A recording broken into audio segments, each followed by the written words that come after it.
It's exactly where the map said.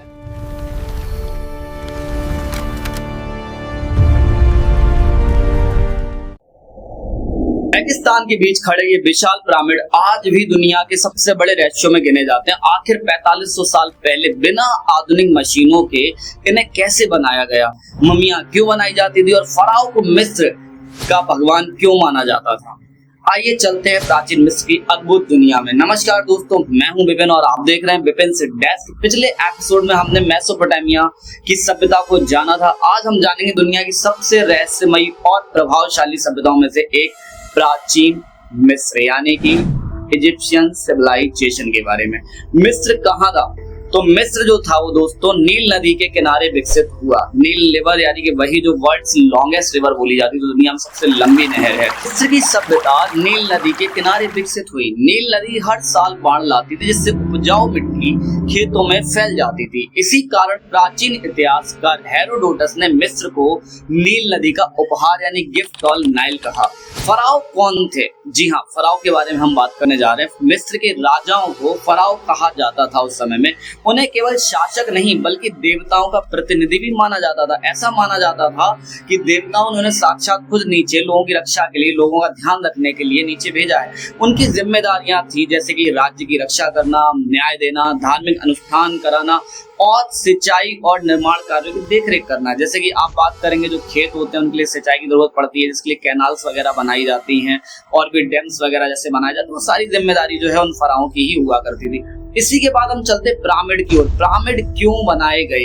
आपको पता है जो गीजा के पिरामिड है वो दुनिया में बहुत ज्यादा फेमस है। सभी लोग उसको अद्भुत संरचना मानते हैं, क्योंकि ऐसी संरचना उस समय बनना अपने आप में बहुत बड़ी बात है।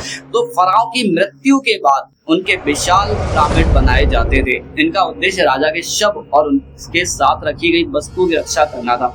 सबसे प्रसिद्ध है गाजा का महान pyramid, great pyramid of Giza, जिसे फराओ खुफू के लिए बनाया गया था।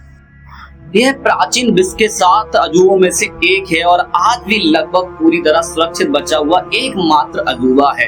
मम्मियां क्यों बनाई जाती थी? मिस्रवासी मानते थे कि मृत्यु के बाद भी आत्मा का अस्तित्व रहता है, इसलिए वे शरीर को विशेष प्रक्रिया से सुरक्षित रखते थे।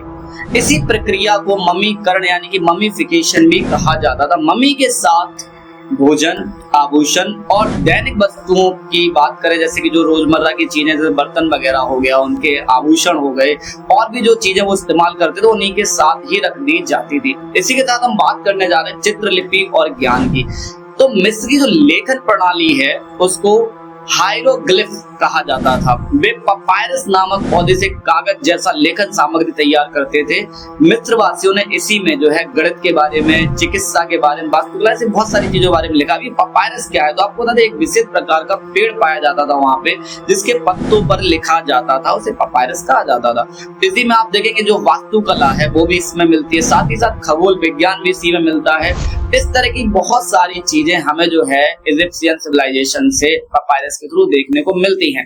अब बात करते हैं कि जो मिस्र की महान विरासत है वो प्राचीन मिस्र ने दुनिया को दी। जैसे भव्य वास्तुकला दिया है, संगठित प्रशासन दिया है, उन्नत सिंचाई व्यवस्था दी है। जैसे आपको बताया था मैंने भी कैनाल के बारे में, यानी नहरों के बारे में, जो खेतों तक ले जाई जाती थी पानी के लिए ताकि अच्छे से एग्रीकल्चर हो सके। साथ ही साथ लेखन प्रणाली यानी चिकित्सा और गणित में महत्वपूर्ण योगदान आज भी पिरामिड और स्फिंक्स मानव प्रतिभा के अद्भुत उदाहरण माने जाते हैं।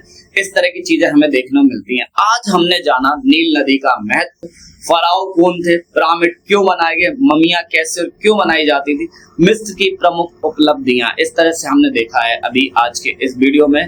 पर बात अभी खत्म नहीं होती है। इसी समय में, इसी टाइम पे एक और सभ्यता थी जो हमारे ही देश में पनप रही थी। जी हाँ, मैं बात कर रहा हूँ सिंधु नदी के किनारे हड़प्पन सिविलाइजेशन की। यहाँ पर मोहनजोदड़ो की गलियां, हड़प्पा के अवशेष, जब मिस्र में पिरामिड बन रहे थे तो उसी समय भारतीय उपमहाद्वीप में भी एक ऐसी सभ्यता विकसित हो रही थी जिसके शहर आज भी आधुनिक नगर नियोजन का उदाहरण माने जाते हैं।